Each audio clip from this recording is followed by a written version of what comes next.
सभी हनुमान भक्तों को मेरा राम राम।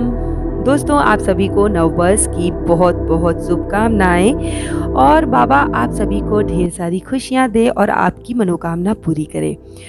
आपके लिए फिर से एक प्रश्न लेकर आई हूँ और पिछली बार जो प्रश्न मैंने पूछा था उसका सही आंसर है जामवंत। और जिन लोगों ने मुझे सही आंसर भेजे थे उसमें से 5 लोगों का नाम मैंने शॉर्ट आउट किया है, तो वीडियो के लास्ट में आपके साथ शेयर करूँगी।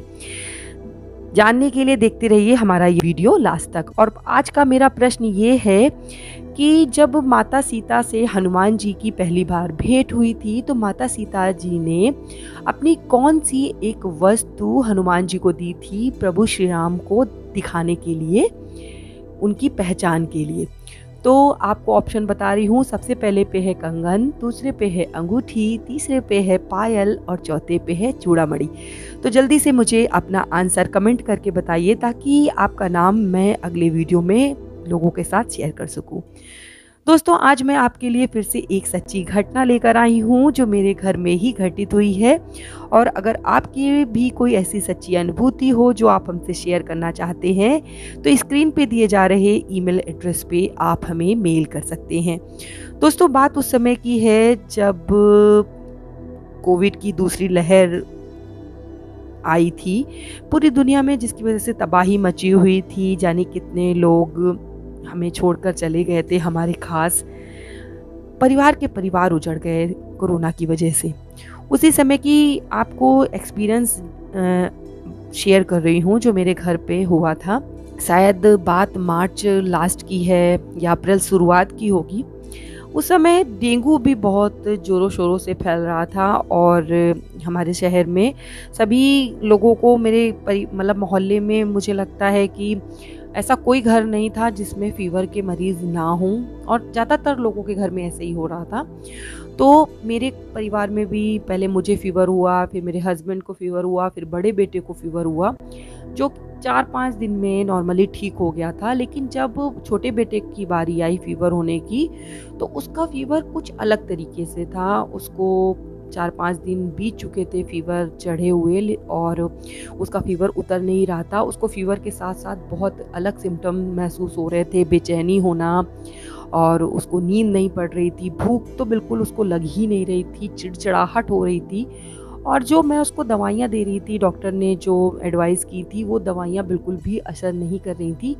मतलब उसको पैरासीटामोल के हम लोग डोज़ दे रहे थे 4-4 6-6 घंटे पे, लेकिन फिर भी उसका फ़ीवर 102 103 नॉर्मली, जितना कम उससे ज़्यादा, मतलब उससे कम नहीं हो रहा था।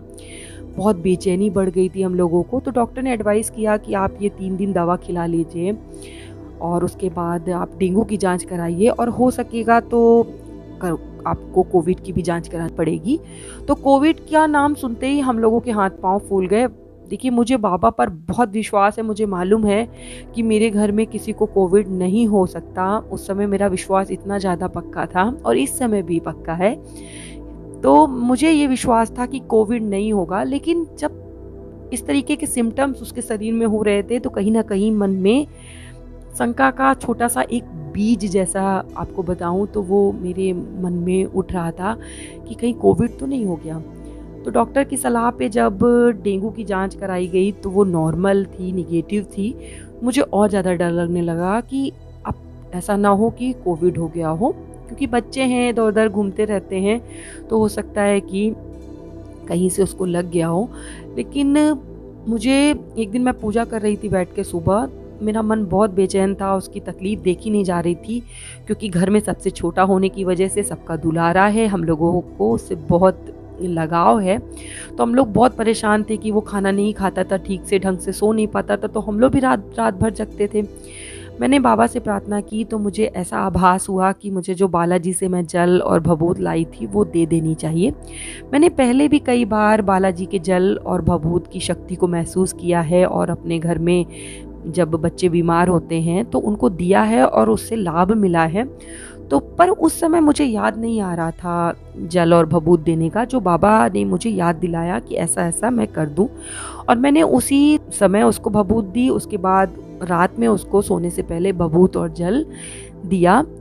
और मैंने देखा कि जब वो भभूत और जल उसने ग्रहण किया तो उसका जो फ़ीवर था वो धीरे धीरे कम हो रहा था, और उस रात उसको बहुत अच्छी नींद आई, और उसकी जो बेचैनी थी वो भी कम हो गई थी। और उसने मुझे सुबह बताया कि मम्मी, हनुमान जी ने मुझे रात में दर्शन दिए थे। तो मैंने कहा कि क्या देखा था तुमने, मुझे बताओ। तो उसने मुझे बताया कि मम्मी, हनुमान जी थे, बहुत बृहद आकार में थे, बहुत बड़े आकार में थे, और उन्होंने अपना हाथ मेरे सिर पे रखा और कहा कि परेशान मत हो, तुम्हें कुछ नहीं हुआ है, तुम जल्दी ही ठीक हो जाओगे। और मुझे जब उसने सुबह ये बात बताई तो इतना अच्छा लग रहा था मुझे कि बाबा ने उसे दर्शन दिए सपने में। और आप यकीन मानिए कि उसी दिन से उसका फ़ीवर जो था बिल्कुल कंट्रोल हो गया। धीरे धीरे 2-3 दिन में जो उसके शरीर में बेचैनी थी, भूख नहीं लग रही थी उसको, और भी तकलीफ़ें थी, वो सब ख़त्म हो गई, और वो खाना भी खाने लगा, उसे नींद भी आने लगी, और वो नॉर्मल हो गया। तो दोस्तों, ऐसे ही बालाजी के चमत्कार मेरे घर में और भी हुए हैं, जो समय आने पे आपके साथ शेयर करूँगी। पर अभी शेयर करती हूँ उन लोगों के नाम जिन्होंने मुझे सही आंसर भेजे थे। तो सबसे पहला आंसर मुझे मिला था सुरेश सेन मकवाना जी का। दूसरे स्थान पे नाम लेना चाहूँगी काकली ठाकुर जी का। तीसरे पे प्रशांत मिश्रा जी का। चौथे पे हिना बजाज जी का। और पांचवा नाम लेना चाहूँगी राजकुमार दास जी का। आप सभी को बहुत बहुत बधाई, और मुझे सुनने वाले हर भक्त की हर मनोकामना बाबा की कृपा से पूरी हो, और आपके ऊपर और आपके परिवार के ऊपर बाबा की दया दृष्टि ऐसे ही बनी रहे। इसी के साथ जय श्री राम, जय बाबा की।